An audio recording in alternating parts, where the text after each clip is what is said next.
See, death is a social thing.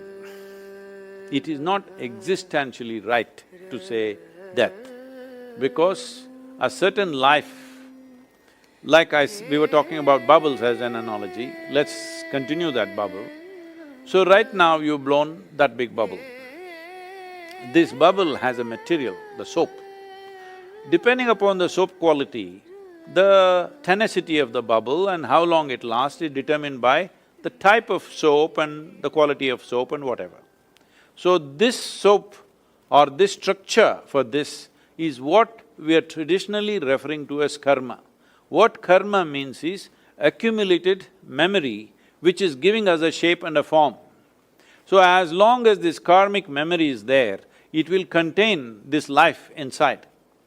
So right now, let's say you were born as this big bubble, but this time around you really made some efforts and made this into this big bubble, possible.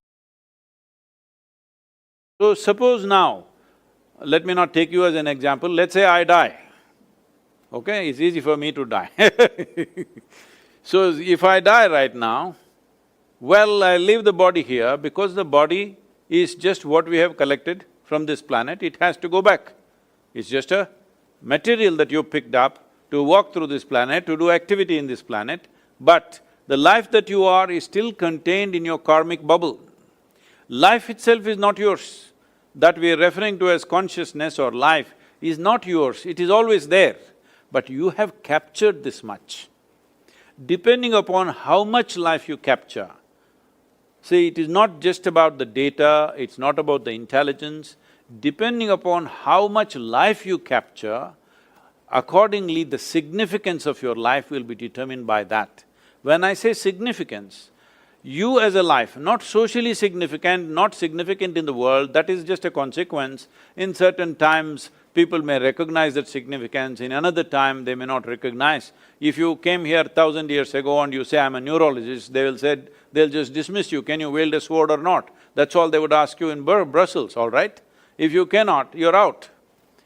So I'm saying today in 21st century, you being a neurologist is important because there is a situation, it's a consequence of time. So let's not take that activity as the basis. But the profoundness of your experience is determined by how much life you have captured, how significant you feel when you sit here, not in the context of society, not with reference to somebody else, not comparing myself to somebody and saying I'm bigger than somebody, but when you simply sit here, this is why closing eyes is so important. When you close your eyes, you've shut off the world. When you sit here, what is the significance of your existence? This is determined by how much life you capture. So the entire yogic system or one important dimension of yogic system is to see how I capture more life into this one, so that if I sit here, this is a very significant life. Whether others will understand the significance, whether the significance will find expression in the world or not, these are subject to variety of outside realities. But in your experience, you are phenomenally significant because you captured such an immense possibility of life. So once this happens, now it is held together by this karmic bubble, or let us say it's a kind of a software. Most of the software may be gathered unconsciously, but it is a certain kind of software which holds this together. Even if we die, the body gets left here, discerning mind goes with the body, rest of the information, and this is already there. But now because there is no discerning mind, this bubble cannot go where it wants to go. Now, it will just go by its tendencies. It's very beautifully described. In the yogic culture, we call these tendencies as vasanas. The word vasana literally means smell. So it depends what kind of smell it has. Accordingly, it gets drawn to certain things, accordingly it will draw certain things towards itself, depending upon how vibrant this karma is, accordingly it stays in a limbo for that kind of period. If it is already become very feeble, it will try to find another form, physical form.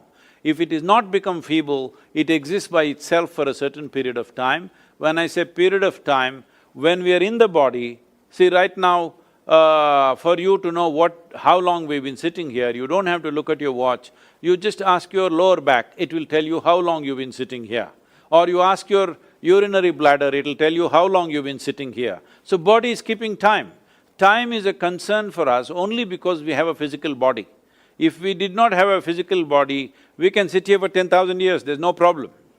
So once you don't have a physical body, the time-space experience is not the same, but still the experience of being pleasant or unpleasant is still there. There's a whole dimension to this. I think Bala, you must send Stephen the death book.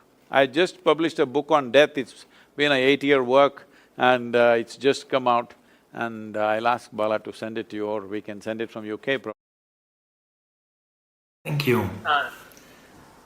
Stephen, so couple of questions to Sadhguru, right? So what determines… I hope I have not said something very unscientific that keeps you… Oh, yes you did, oh yes you did. That was the idea. That's why I'm here. That was the idea. What determines how much life you capture, Sadhguru? One thing is, you must have enough software, that means you must have enough karma. So most of the time, people are trying to avoid karma. When I say avoid karma, people are trying to minimize their imprints in life in so many ways as to what they take in. Suppose, let's say I don't like you, Bala, that's not a fact, I'm just telling you as an example. Suppose I really don't like you, I just can't stand you. So what will I do? I will avoid you. This means what? I'm trying to avoid some nasty impressions that may come upon me if I meet you. Now you're avoiding karmic material.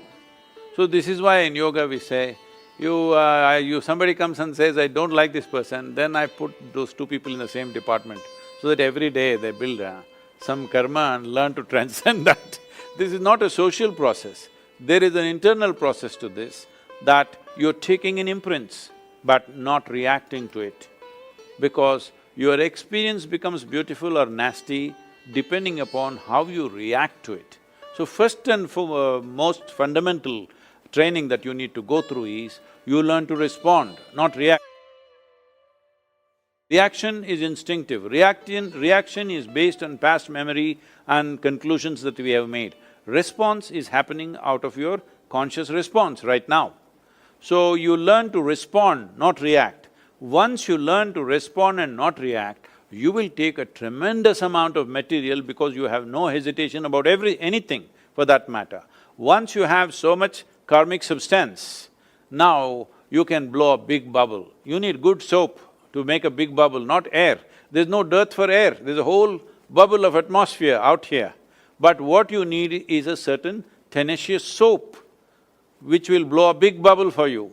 Otherwise, if you have no, I don't want to name any brand, some brand came to my mind. If you have a bad soap, only this big bubble will come. If you try to make this, it'll go put. So if you want to blow a big bubble, what is needed is not air, because air is anyway there. At least in the context of who we are, it is a limitless amount of air. It is not really limitless, but still it is limitless from the context of our lungs at least, it's quite limitless. So there is limitless amount of air, there is limitless amount of life and consciousness in the universe, but the question is, do you have the necessary quality soap to blow it big and hold it? So you don't avoid anything when something outside of you does not determine the nature of your experience, that is when you're willing to take on everything. When something outside of you makes you either happy or unhappy, you will try to choose only those things which give you pleasant experiences, those things which give you unpleasant experiences you will try to shun. So if you really look at in the world, most people, if you look at people's experiences in the world, most people can't stand almost the entire humanity. Their neighbor means must stop there only. Friend means still here, but he must stop here. If he crosses this line, there will be trouble. Well, a spouse means here, if they cross that, there will be trouble. A child means here, but if he crosses that, that also will be trouble. I'm saying for everybody there is a boundary. If they cross that boundary, there is trouble.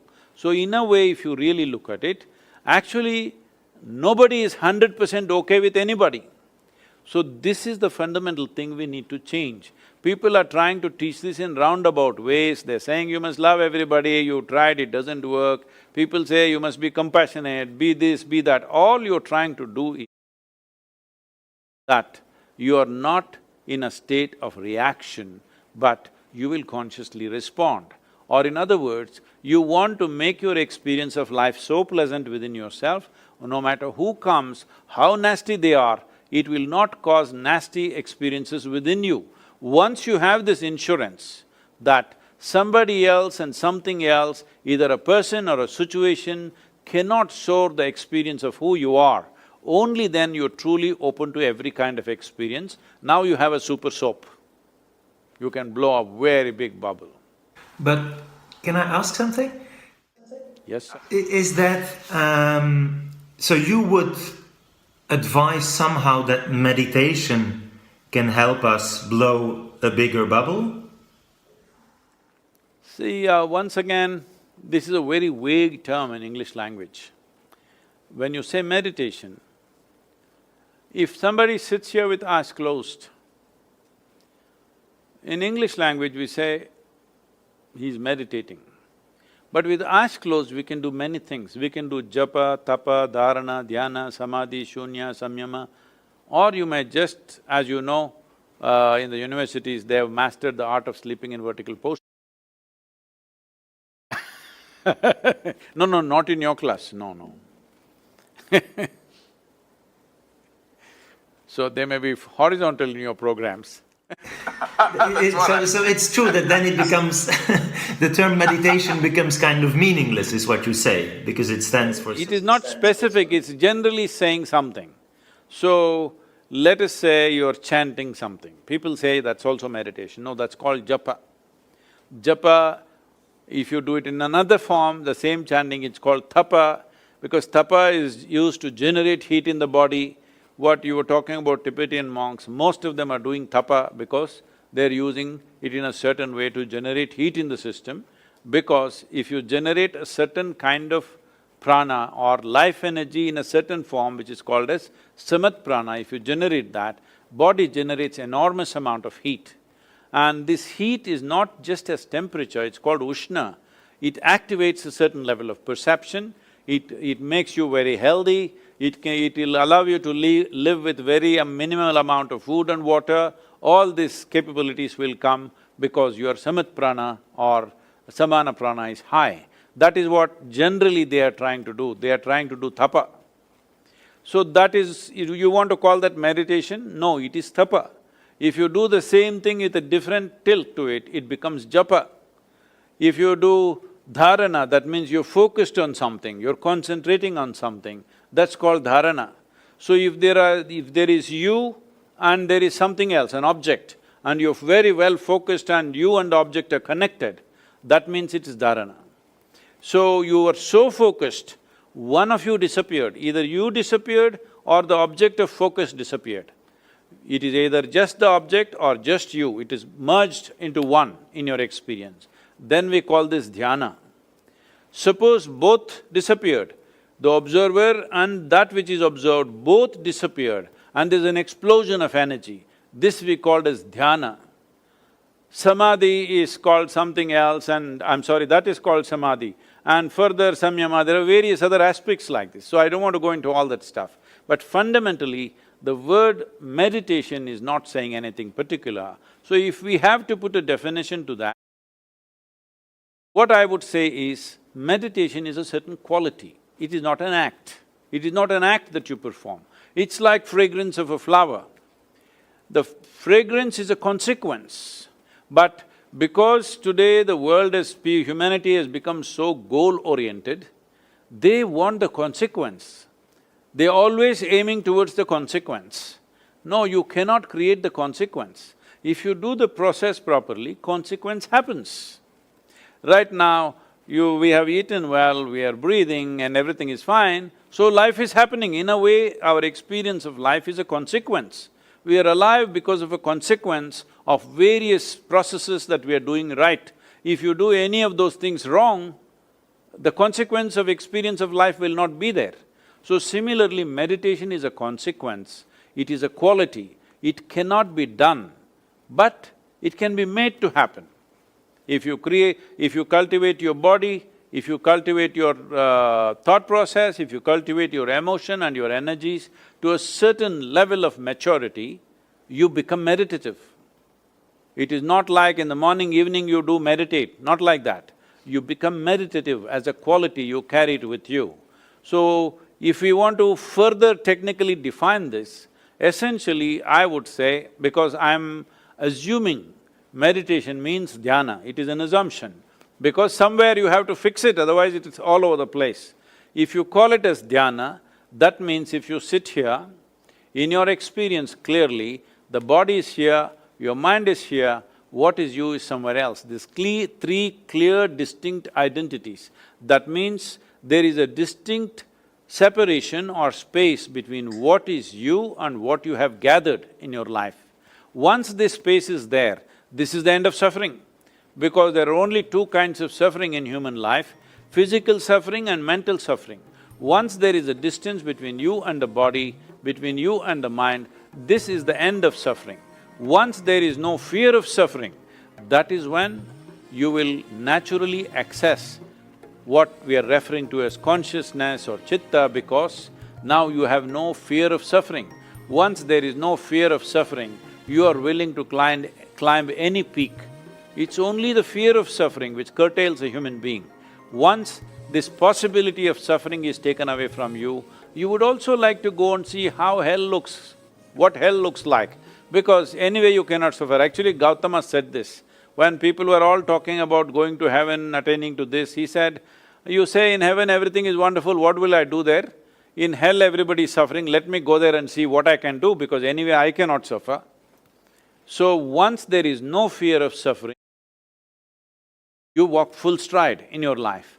Otherwise, no matter how adventurous people think they are only half a step all the time, because the fear of suffering is always lurking in their minds. And Sadhguru, do you think that the patients I see in my consultation who are suffering, they have migraine, headaches, anxiety, depression, that they could benefit from meditation, and as now is very popular in Western countries, this mindfulness techniques?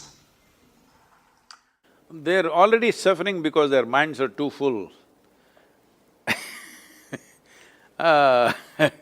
They need to come to some sense of abandon, you know. So, each person may be in different level of development, it's not like a general prescription I can make. But becoming meditative, will it help? Absolutely. But can you make them meditative in a clinic? I doubt that. Because you can't suddenly make them meditative. Some people may be ready for it and it may happen. But can you make everybody meditative? A doctor can make somebody meditative with just a few instructions? No, because it will need a certain amount of induction. They have all the ingredients for it to happen, but still it doesn't happen because there's no induction. So there needs to be some charge for them to, get into that place. Somebody may be ready for japa, somebody may be ready for tapa, somebody may be ready for dhyana, dharana. This is an evaluation that has to be made for each individual. If suppose I met somebody, they are 20 years of age, I may teach them something. The same person, he practiced for 3-4 years, he was feeling great and then he gave it up for whatever reasons. Now at 40 years of age, he comes. Now I will teach him something totally different because he's not the same person anymore. He may think he is the same person, but he is not the same person anymore because everything has changed. His perception, his experiences, his accumulations, everything have changed. So accordingly, one has to do this. This has always been the traditional significance of having a live guru so that he will mix the right cocktail for you, otherwise there's no punch. Thank you. I will go do my yoga. Don't tell me now.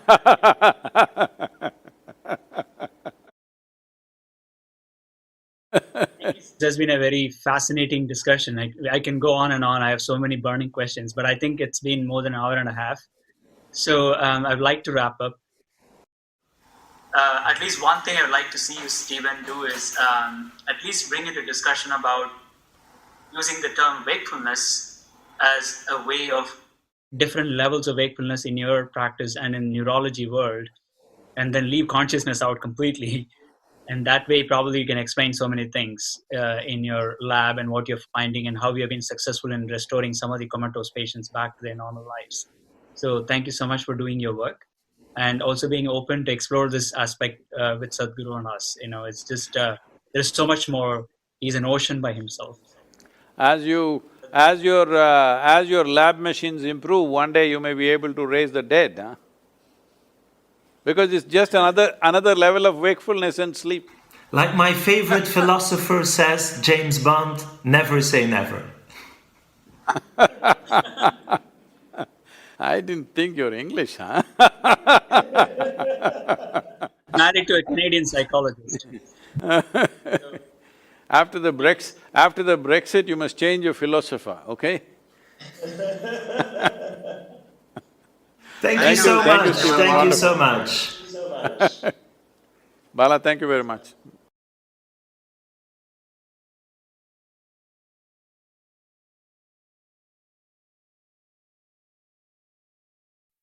If you stayed until now, if you paused your day to listen, that already sets you apart from most. Like the video, comment where you're watching from, and check the links in the description. You'll definitely find more content that continues this conversation with you. Thanks, big hug, and see you in the next video.